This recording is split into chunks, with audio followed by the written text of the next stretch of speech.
Welcome to Colney Talk Podcast.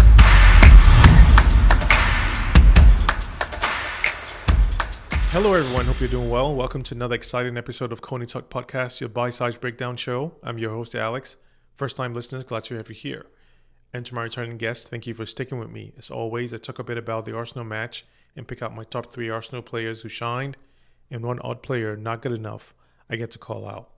Arsenal won the game as expected in this Champions League Matchday 7 game. As expected, but it took a bit of time to put it to bed. And I say that with the level of expectations. You know, the Gunners played comfortable.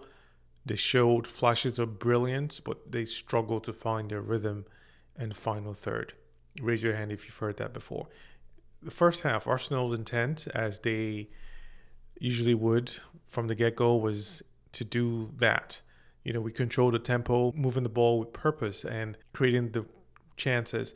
And that was something new we hadn't seen in a while. We started the match in quite a brilliant fashion. However, set up a beautiful shot. When I saw that, I thought this was a glimpse of our potential on how deadly we can be if we raise the level on the qualities in front of goal. Listen, I'm okay with moments that can make someone scream or scratch their heads in frustration of a missed chance. But the players should display enough of good follow-throughs on the number of attacking runs that they have, the chances they create. It's a lot more encouraging when we see them on their better follow-throughs in front of goal than those chances that they just missed and they didn't capitalize on it. I mean, for sure, it sounds obvious, but the players, and no disrespect, the team we were facing demands that we bring it, that we should have shown it at least. And, you know, the absence of that clinical edge in front of goal cannot be overstated how much we are lacking. We spread the goals in different players in different situations. That's what we like. But the players in front, that's the expectations. That's what they're supposed to do. And in fact, influence the others even more so. And it makes it even a bit unrealistic for an outside player to come into the squad and automatically change what we're lacking. I mean, yes, that's the intention of who they recruit or who they're looking at. But in the same breath, you know, we should be able to continue to show a lot more aggressiveness in that follow through, that chances that we have. We create them. We have those inside runs. We do those things. You've heard me and many others say it a number of times, and I don't think there's any secret there. But I mean, these players, they are selling themselves short. And I mean the attacking players, when they continue to show the lack of those follow-throughs when they get those chances in the box. We'll see when we get, and if we get something. That's all we can do, which is hope. Our movement off the ball was fluid. We're creating spaces and opportunities that had us all looking for that final shot. But time and again, I'll see a promising attack fizzle out due to a mistimed run or a split-second hesitation to pull the trigger. I think there was a few more of this scenario than the keeper defending his post and being, you know, on his toes, trying to make sure like nothing goes in. Dinamo Zagreb were set up in a 4-4-3 and I think sometimes in a 5-4-1 formation, and it was definitely another task of breaking down that low block formation. You know, they were very content to absorb the pressure that we brought and look for opportunities where they were going to counter. But it didn't seem like they were very aggressive on that counter. Or perhaps we didn't give them room to go through going forward. But at the same time, that could also be a tactics in how they wanted to manage the game. It was difficult for us to find spaces in between the lines as usual, but we relied heavily on wide plays and crosses, which are fantastic. Don't get me wrong, but you know, the other plays that we could, you know, create and the chances, I guess that's the nature of what we had to deal with. Either way, we were playing well, and that one goal was what, you know, gave us that lift. And as we approached the halftime, I thought I'd seen the best of that first half because we couldn't really formulate something closer of a chance to think, oh, a second goal was coming in, because every other thing was horribly missed and it felt like we were just struggling. And, as I thought to myself as we had to have time, we would make changes to improve the scoreboard because it just didn't reflect how things looked and the expectations of the dominance we showed, how much we controlled the game, how few threatening attempts Zagreb had showed. So again, we needed to take care of business the right way. And in that first half, as we were just rounding everything up, it just felt like, okay, there is more to do. Yes, we had the lead thanks to Rice's early strike, but the job was far from done, and that was very obvious. So we knew there was a lot more in the second half. And just like that, second half showcased both our brilliant and the occasional frustrations. The good moments of quality were truly something I had been waiting for. Martinelli in particular was a constant thorn in Zagreb's side. His ability to drive infield, in the touchline, he did it quite a lot, dragging defenders out of position, creating space for Odegaard and Havertz to find the spaces to attack. It was coming. It felt like this was now that vulnerability that we'd found.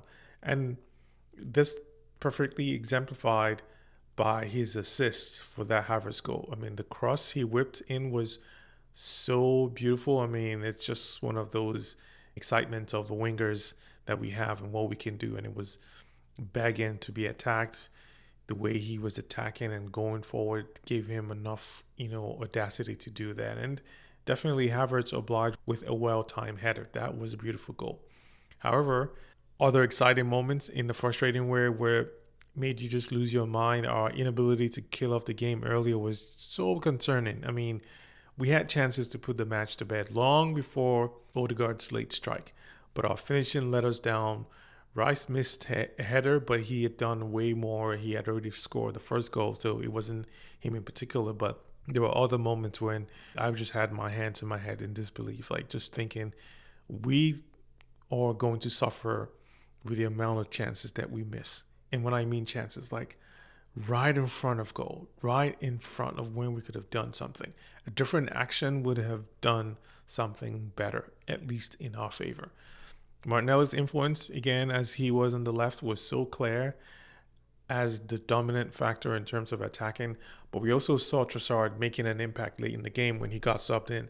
His assist for Odegaard, that goal showed how much we're going to be counting on him as well. I mean, we try to find it in different ways and different players, but this is again what we need, and that was good to have that from this game. Waneri, on the other hand, as he just continues to show his potential, he had clever balls, runs, and he had a good setup for Rice, but I think he missed his chance. But he continues to show how much of the directness that we need in front of goal, that attacking directness. We're missing that, but for him to show that, it helps because it brings the rest of the players in the box to crash and then cause more chaos that we need. Now, despite the comfortable score line, there was an underlying feeling that we could have been more clinical. I mean, our dominance in possession and territory wasn't always reflected in the clear-cut chances. This is an area we'll need to improve as we progress deep into the competition. Yeah, we managed the game well in the closing stages.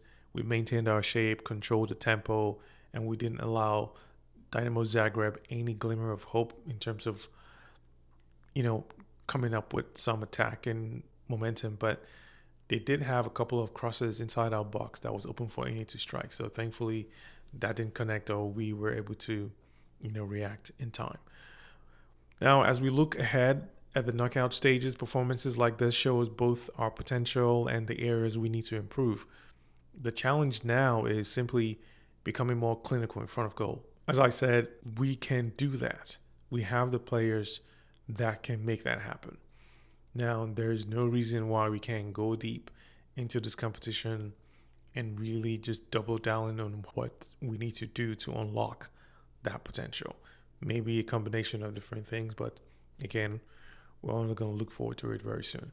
Now, one of the most encouraging aspects of the match for me was Arteta's willingness to give the young academy talents like Nathan, Butler-Oyedeji a chance on the big stage. It's moments like these that continues to prove to the young ones of the club's commitment to nurturing their young talent and giving them the chance that they deserve because they have to work into it.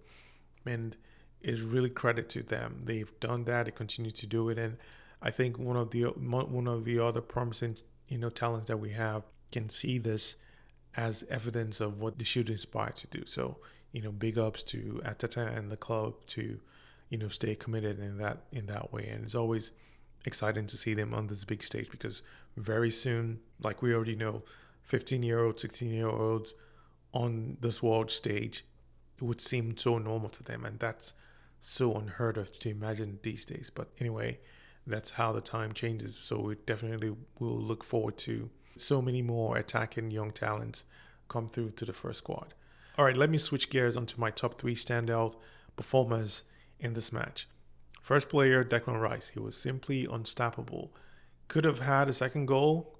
He was amazing playing forward and progressing the ball. He was so good, like he was the Odegaard on the left and also playing defense as well. I mean, his ability to cover ground and provide defensive support was such a well-rounded game for him. That was a top performance from him today. Second player, Captain Odegaard himself. He was another standout performer. He managed to maintain the tempo of the game, always seeming to stretch Zagreb's defense. He was threading passes through the tight spaces. I feel like there's more he can do, which makes him feel like he's hesitating a few more times. I think this match presented him the opportunity to shoot more, to attack. And yes, he did score, but he often deferred or missed his timing. And I think that is something he probably will get hard on himself because I haven't seen that from him with the intent to shoot or score because he's always deferring it. But that's something different. But overall, he was great. He played really well, and that's something we know he can do quite well.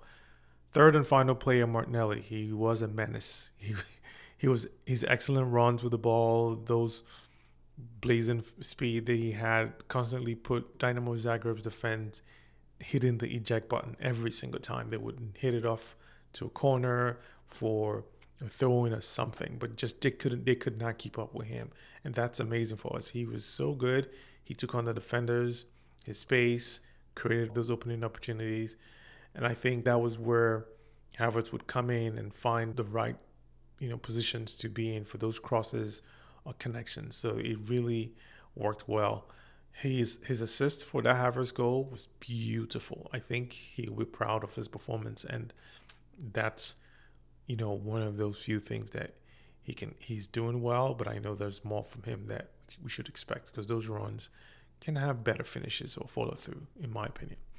Now, no odd player worth calling out in this game, but Raheem Sterling though. His decision making in the final third was often a beat too slow. I mean, he squandered a couple of good chances in front of him. This was a game for him to do something. I mean, yeah, he might have others, but it was ripe for him to do that. It sucks that he didn't take much of his chances. I really do. I mean, I really want him to get something, score a goal, attack, and do something with the qualities that we know he carries. Yeah, well, with some lower level of expectations, but just for him to shine somehow. That's what I hope for him, but that didn't happen. So, oh well. Like I said, we got the job done, but there's still a lot to address. The potential is there. The quality isn't as consistent, but all we can do is hope for them to fix this as we go forward. All right, that'll do it for this episode. Thank you all for tuning in. Remember, if you enjoyed today's show, like, subscribe, and share it with your fellow Gunners. Until next time, take care.